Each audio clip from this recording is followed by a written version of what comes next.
Hey copper nerds, like many of you, I started off collecting type coins before I got into early American copper, and I really don't show those off on the channel often, so I thought today I would just take the opportunity to go through some of my type coins with you, discuss them, and then talk about how that led me to early copper. So let's get into it.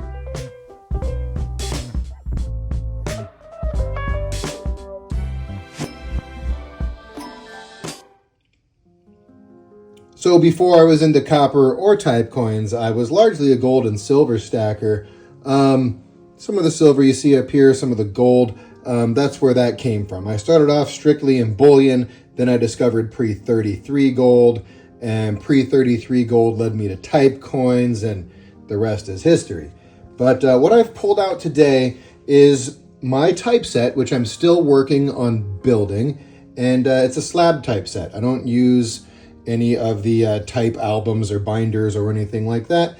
I decided I was just going to stick with slabbed coins, which might surprise you if you've been following the channel long, because my copper, I almost never have copper in slabs, and I've broken out dozens of coins from their slabs.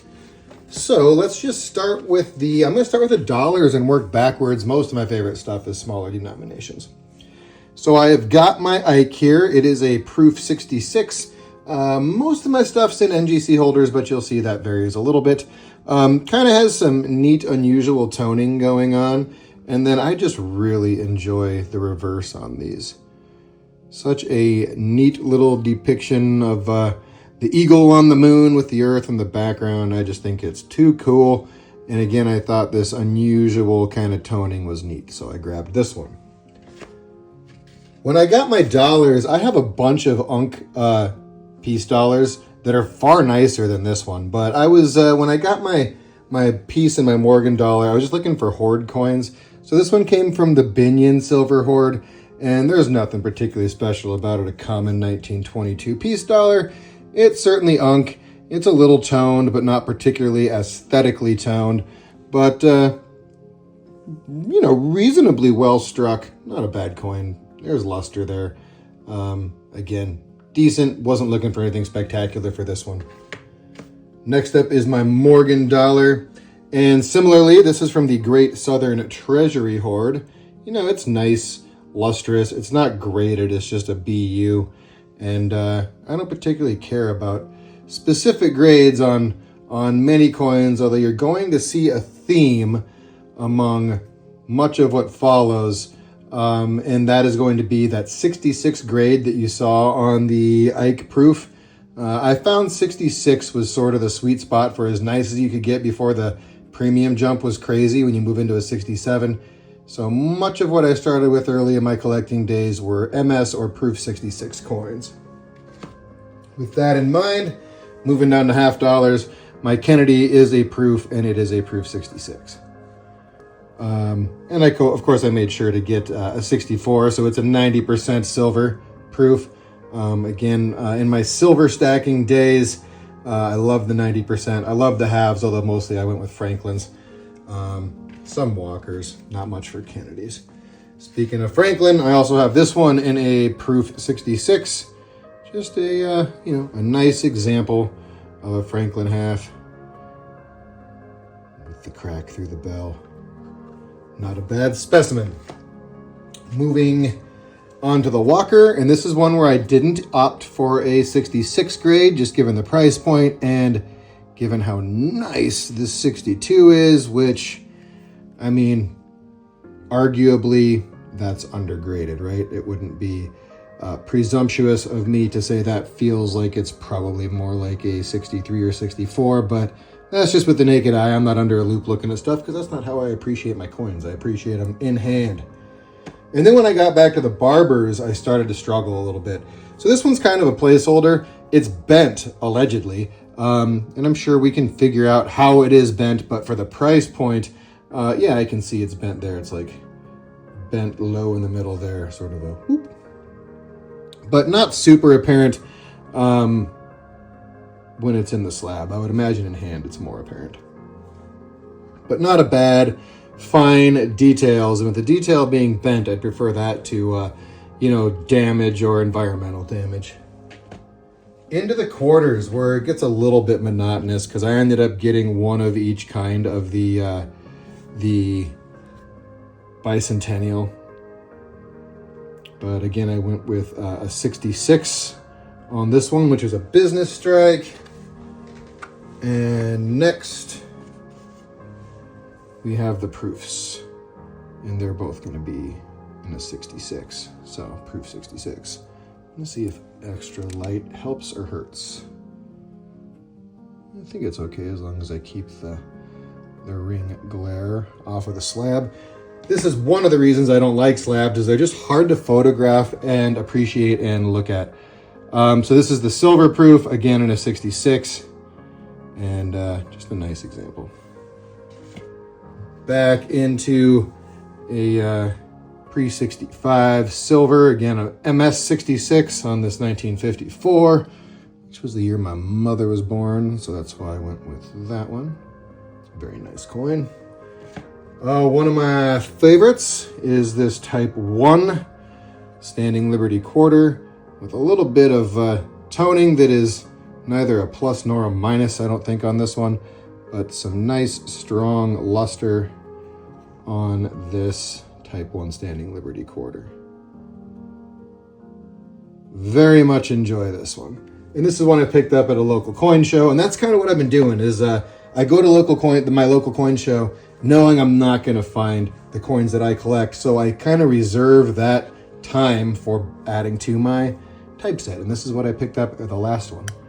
A very nice toned, beautifully toned. This is a net positive, I think. AU55, 1893, barber quarter. Just lovely. Sort of a uniform pink toning on the reverse with some hints of blue as sort of a halo around the outside of the coin. And obverse, again, around the periphery, we have some sort of reds, browns, and blues and purples. Just a wonderful coin. It's hard to appreciate in a slab, but again, I kind of like my type coins being in slabs, but lovely specimen. This is how I like my barbers to look. This is the only one that I have that's really nice, though. Moving into dimes. A 1957 in proof 66. Nothing too exciting about the Roosevelt dime, but a nice one. Mercury dimes, I thoroughly enjoy. This one, MS-66, very nice luster, very nice coin. Yeah, just beauty. And then my barber dime is an AU50, and I would say below average eye appeal. This is one that, again, it must have been a really good price because I don't love it. I'll probably upgrade it eventually. Moving on to the next tray. All right, I'm into my nickels. This is a proof 66, 1961 nickel. Very, very nice. Most all these coins were super cheap. Like a lot of them were $20 or less. Most all of them were well under $100 with exception of a couple of those quarters. That Type 1 and the barber, those were of course, a couple $100 to a few $100, but most of the rest of my typeset here were very affordable. Look at those colors. 1943, which is gonna be a silver war nickel. MS-66, big old proof mark right there, Philly. A very nice coin. You do not want to buy these for weight for stacking because it is hard to melt these, whatever they are, like 35%, I think, silver. You definitely want to stick with 90% if you're going to be getting junk silver for stacking. Not war nickels, but a beautiful coin. Isn't that just really nice? I like it. And then one of my favorite type coins in existence, my MS-66 Buffalo nickel with, again, sort of that subtle pinkish toning uniformly throughout. Just a beautiful coin. There is nothing not to love about this one, huh? Yeah, truly exceptional.